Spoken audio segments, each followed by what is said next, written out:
the son? Yes. Okay, that's deep, man. Fan would be nice. I saw you start to get the. I sweat regardless. I didn't have no rag or nothing. Yeah, what's the deal, man? Golden Phone Radio, YAP Radio. What's good, man? Joined here by who? And we're live. DJ who? Yo, it's your man DJ Seiko. I'm here with my man what? And who? Polo. Polo the Don, Polo the Shorty, Polo what? Whatever. Polo. J Ham. Ralph Lauren, holler at me. I need an endorsement. We need some money rolling through. But we got somebody else, man. First question you asked. Understood. Do you have a brush? So I can keep the waves spinning. That's what he asked me. Hey, look, man, speaking of being wavy and being smooth and making things happen, today on Daddyman Radio, where we discuss 4 challenges that fathers have faced and 4 triumphant moments, those defining, pivotal moments in your fatherhood experience. Today I have brother, and I say brother in many different ways, all right? Brother Antoine Hickman. Give it up, applause button. Yeah. What's up, Tay? Hey, how you doing? All right, good. So, Antoine, tell us about your fatherhood experience, man. Oh, that started at a young age, man. First of all, I have a 2-year-old daughter. I'm fast forward a little bit. I have a 2-year-old daughter now. All right, lovely wife, 2-year-old daughter. Wife, getting ready to celebrate 8 years of marriage on the 16th of September. Wow, 8 years of headaches. Yeah. but the headaches, you get over them. Yeah. Yeah, you have makeup sex is good, man. It is indeed. Well, mine is. I don't know about you and your wife, but I'll leave that alone. All right. So, you have a lovely wife. I have a wife, 2-year-old daughter. Okay. But fatherhood didn't start for me then. Okay. At this 2-year mark. In 1989, I had a child. Gotcha. A young lady. I guess it was my first year in college. It was a young lady I dated while I was in high school. Gave birth to a child. Okay. The first 5. Well, and I said 89. She was born. I went through my college career. That was my motivation for completing college. Went to Norfolk State University. I went there with the intent of graduating. I went there with the intent of playing football and becoming I would think maybe a superstar. But I did go there with my mother's intent of me to go there and get an education. So, okay. But getting there my very first year is when July 5th of 1989, a young lady was born, and I was told I was a father. You are the father. I accepted that responsibility well, wore it proud. I was doing a lot of things at that age. A lot of things I wasn't too proud of, but it's made me who I am today. Wow, you called those ladies things? No, I wasn't doing those things. That's not what I was referring to. Okay. However, that was a turning point for me, and it was like, okay, well, you're a father now. You already are going to be part of that fatherhood statistic. A young black male making a child out of wedlock, and I really truly disappointed my mom. So I felt like I was really complete. The cycle continues. You saw the cycle continue. Cycle continues, and was your father involved in your life? My mother and father weren't married, and my father wasn't a really good example of what it was to be a father to me. Okay. However, that has gotten a lot better. But we can get to that too, right? Yes, sir. Okay. Yes, sir. That's a triumph. And so when I say the motivation, that was okay. Well, you already made a baby out of wedlock, so you have to finish college. You have to take care of your responsibility, but you can't quit college. So you need to do all you can. So I tried to work a few jobs, send money home. My mom did the best that she could do. She had let me know, okay, well, I was going to help you through college. You're going to finish college, but I'm not going to help you as much. The help that I'm going to give you is by taking care of your child so that you don't have to quit school. Ooh, applause button. But you can't come back home. You said you can't come back home. You can't come back home. You love mom for that. So my mom's from was from Southwestern Virginia. And she has a saying that says, "Love many, trust few, learn to paddle your own canoe." And that was something she always stuck with. And it always, in every conversation, everyone in my family knows that, when you want to be self-sufficient, you love many, trust few. Learn to paddle your own canoe. I'm going to take care of your child, but you can't come home. So, fast forward 5 years, graduated my first year, got a job, and then that's when things took some changes, as in we go with child support enforcement, and the $60 every 2 weeks, they were, it was just, they were coming for me because I got a job, I was a GM card, relationship with the baby's mother wasn't the best, but it wasn't horrible. But she wanted to do better for herself as well. And just came that time. And then it was a time where it said, okay, blood test or not. Blood test or not? Who brought that up? 5 years. I mean, when it was at child support enforcement. Child support enforcement brought that up? PCSE. Yes, sir. Yes, sir. Huh. So we had a conversation, and my mother, in her infinite wisdom, said, hey, you can go ahead and do it, or find out for sure. Because there was a conversation, of course. I mean, over the years, there had been some other conversation about yes, no, maybe not, all that, but I wasn't bought into it. I think I wore that fatherhood thing real proudly. So you were able to just let that fall off like raindrops. Yeah, and all along, I was in love with the little girl too. I would develop a relationship, and again, by that time, I'm involved in community service. I'm trying to join Omega Psi Phi fraternity. We were doing, community service is a part of it. And, right. We out and about, and I'm studying education and knowing that I wanted to work with other kids. And so I was like, how can I go out there and be helping other kids? You got this other child here, who's yours?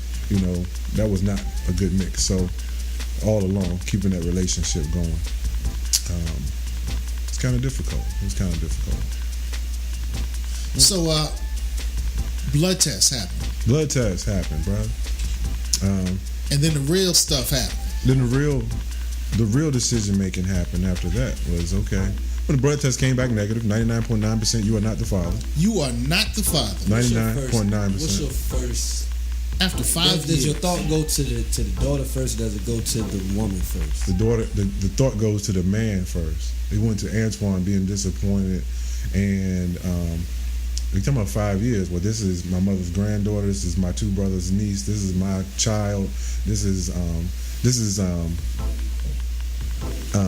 Desiree, Antoine. This is my own mother's only granddaughter, and my mother's only grandchild at the time. Yeah, at the time. And her middle name was Antoine. Wow. Yeah, we were deep. It was a good relationship. We were young too, man. That's right. When you come into it, you were not the father. So embarrassed. Then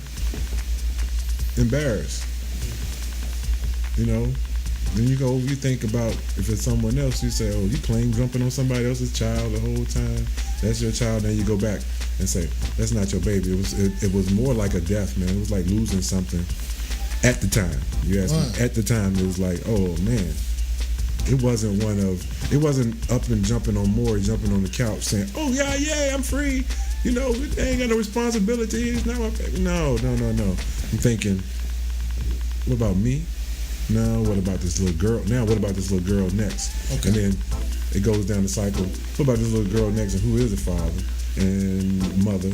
And who's if he's gonna accept this relationship 5 years later?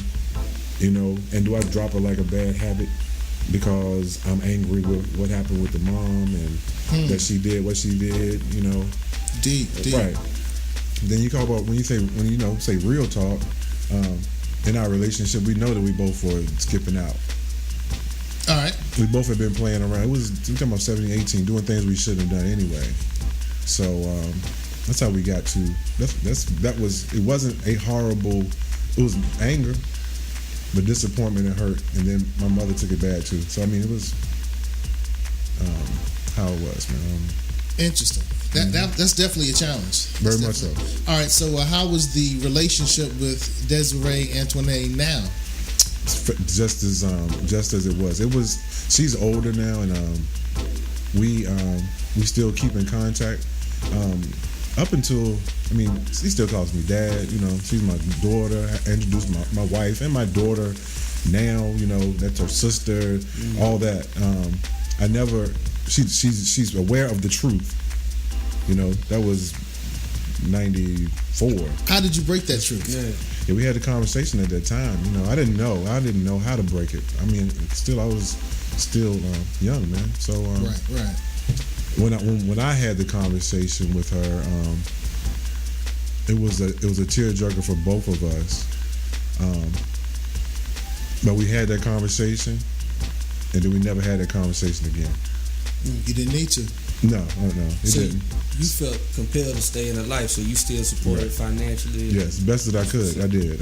Financially up until, I mean, now she asked for something, she can definitely get it. Now she's a grown woman, has a child of her own, working and going to school. So yeah, she's doing her thing. Excellent. But 2 years ago, almost 3, Christmas Day, right? Christmas Day. Yeah, my angel Kai Lynn Hickman was born. My wife gave birth to her, and this awesome opportunity to get it right again. You got it right the first time. To get it right, an opportunity to get it right again. I say. Did you feel any reservations when you were visiting the second time around, as opposed from the first time around? One more time. Any reservations? Any reservations? Did you have any? Did they question it? Yeah. Could you? Oh, you back on Desiree Antoinette? No. Because your past experience is what makes you who you are in the future. True. And I know me. Let me say this. From that, there were no chances of any children from 1989, July 5th to 89, as far as I was concerned. Shira, right? That's right. And so when it came to marriage and my wife, there's no. If you see this baby, she's the spitting image of my mother. She sure is. So I'm hearing myself when they say my mother. You can tell I'm a mama's boy. And the he's a punk. the 25th of August will be the second anniversary of my mother's passing. I share. And what I was getting ready to say, if you see my daughter, you see my mother. Wow. So now, and that's got to be a challenge, because your daughter's 2, almost 3.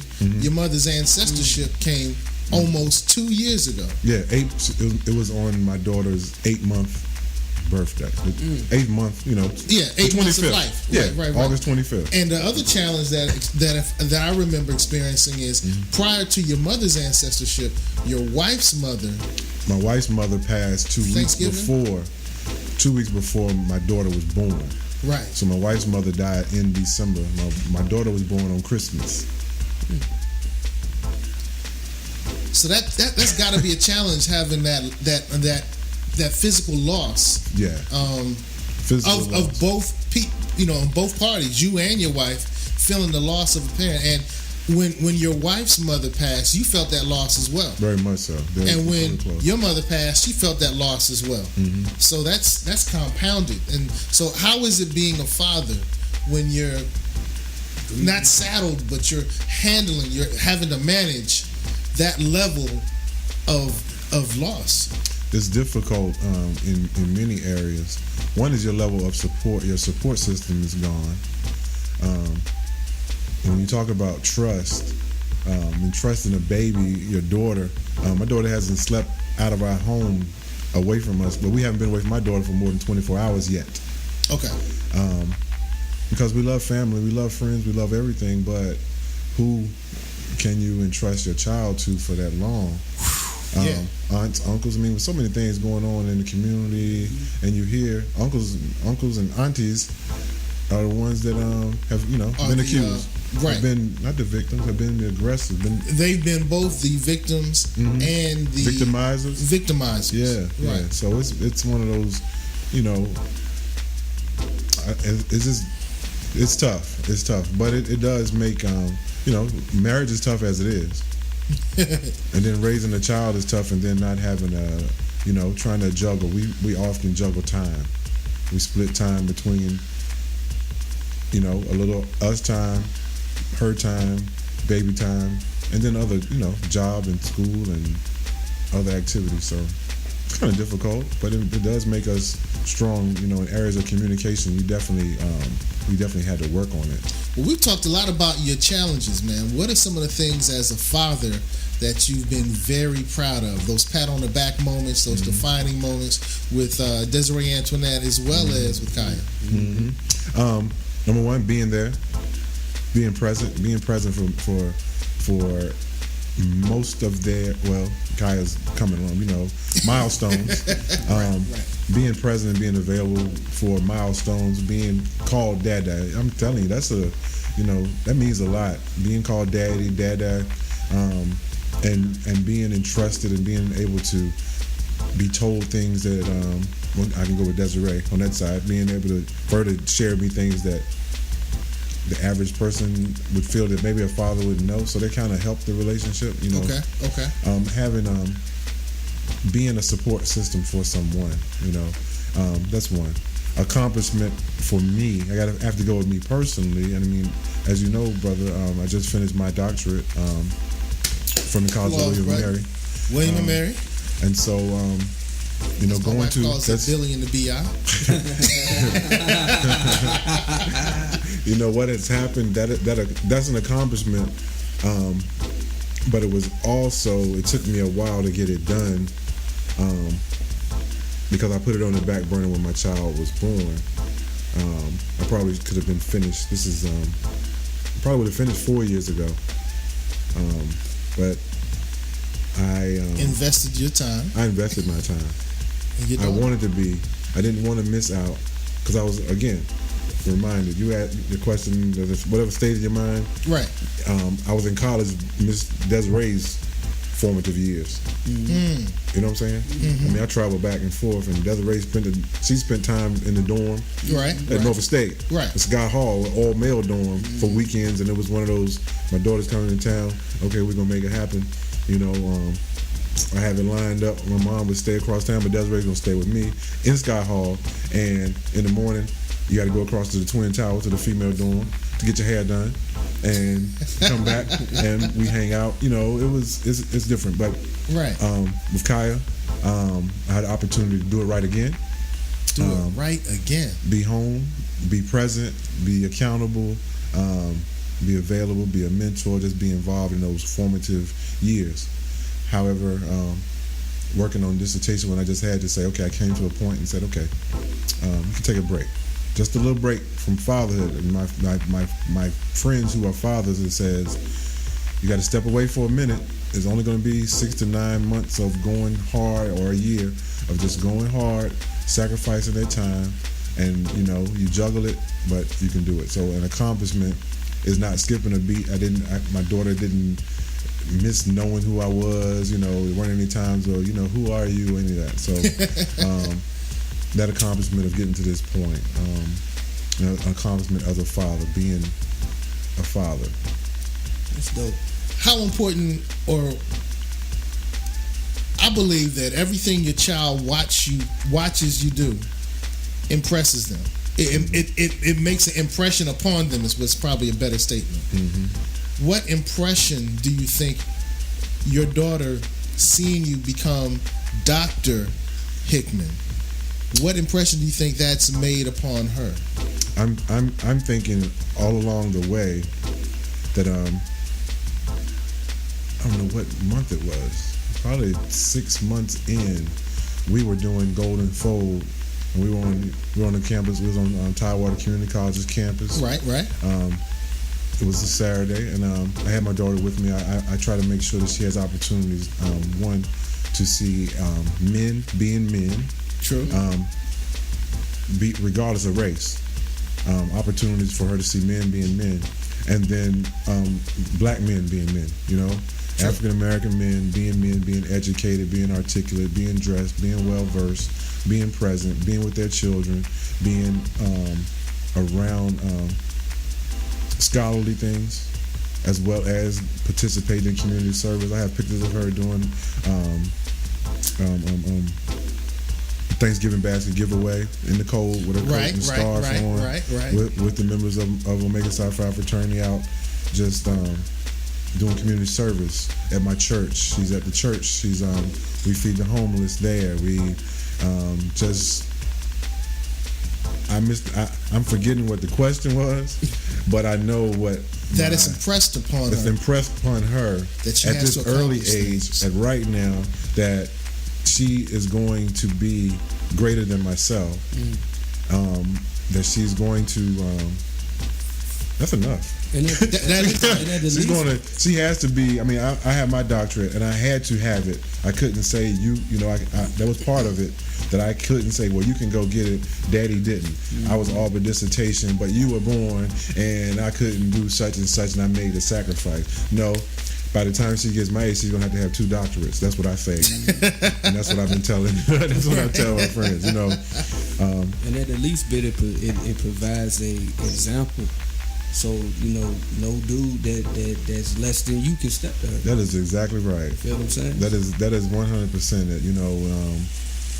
He's gonna have to come hard. He's gonna have to know from the door. He's gonna have to know how to open the door, how to close the door, how to respect her, what side of the street he's supposed to walk on, what side of the car he's supposed to drive on. Are those things important to you? All those things are important to me. Why? Very much so. As far as respect for womanhood, or just being. Just those chivalristic. It's very important. It was taught to me by my mom. Early, how to. It was like, okay, well, your father's not here, but I'm gonna teach you how to Well, I was going to go way out. How to go to the store and buy tampons. I'm gonna also teach you how to buy lingerie, not to buy cheap lingerie for your girl. I'm also, hey, you hear them guys that when we walk by them at a young age, you hear them guys that were whistling at me or saying something inappropriate to me. Don't let that happen again. What am I supposed to do? You say, hey, don't disrespect my mother like that at a young age. This is what side you walk. Come around and open the door for me. That's crazy. This is what that happened. I remember it just like it was yesterday. That's crazy. And so, because the other day I was with my pops. We were standing outside getting ready to leave the crib, and there was a dude walking with his girl, and he pointed. He said, "You see them?" He said, "You see where she walking on the outside?" So man, back in the day, he said, "Woman never walk on the outside." He said, "Will she get hit by a car?" Okay. Or splashed by water. Yeah. That's all those things. Right. Just those little gentlemanly things. Huh. I think gentlemanly behavior is a definite, but I want my woman to know, my daughter to know. I want my woman to know. My wife knows those things. She gets treated that way. Right. And so it's definitely important for my daughter to know, so she'll know that she's being treated right. But she's gonna know when she's being treated wrong, because it's like, Dad ain't never do that. I don't know what. I'm waiting for you to open the door. Why you not? What are you doing? You went to the door before me. I feel. There's certain things that just have to be played out. So I'm proud of that. Well, you mentioned that you and your father have developed an even more robust relationship now. Mm-hmm. How did that happen? How did you decide to allow him? How did that happen? Allowing him back in, or allowing him to come in more? Mm-hmm. Talk about that. Speak on that. Not a problem, man.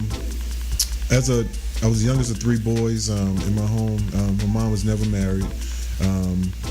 My 2 older brothers have a different father. My dad, he wasn't there. However, my mother never allowed me to say a bad word about him, and she never did either. The conversations that she had with him were between him and her. Unlike the conversation, the presenter before me, the brother, is this flowing? Okay, Grimes, when he talked about the relationship and seeing it, the argument and the makeup. Okay. No, it was okay. This is my mom. Go to the car, or go to your room, or go across the street. We about to have a conversation. And that's how it was. And come back when I tell you, that kind of thing. I never did see that, but I knew that he wasn't doing what he was supposed to do. And she would give him his opportunity and say, "Go ask your daddy. You want such and such? I can't do it. I'm not able to do it. Go ask your dad." So many times he did. He has let me down. Once or twice he has come through. As I got older, I'm going, some significant points when I got older, got to college, and got to the point of I've always thought family relationship, my relationship with him was important. He was always my daddy regardless of what he did or didn't do. Okay. As I got old enough where as a man to understand and have a conversation like, hey man, you hurt me. We really had a knockdown, drag out, you haven't done anything for me, all that, but I'm old enough somewhat to understand that part of why he didn't do for me is because he had it out for my mom, and it was more of, I'm gonna hurt her, or I'm gonna be away from her, I can't deal with her, blah blah blah. So as a man, you understand sometimes how that relationship can go. But as a father and as the son of his child, I never did understand that regardless of what went on with you and my mother, you were supposed to pick me.